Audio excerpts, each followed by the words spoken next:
Ciao dalla Casa delle Farfalle.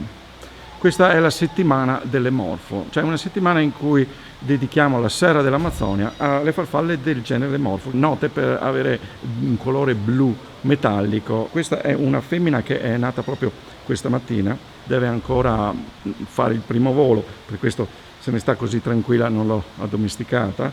Le femmine sono un po' meno blu dei maschi, si ritiene che il blu dei maschi sia importante sia per conquistare la femmina ma anche per comunicare ad altri maschi la propria presenza, perché sono animali territoriali.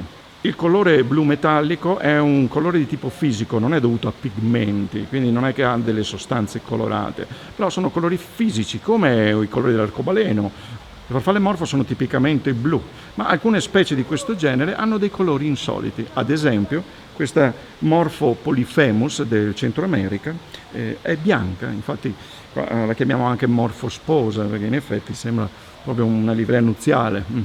I due sessi hanno colorazione simile, questo è un maschio, lo vedo perché è un po' più piccolo. La femmina ha dei disegni scuri, si conosce poco della loro biologia. Io le ho viste volare in Costa Rica, appunto. Questa invece viene da El Salvador.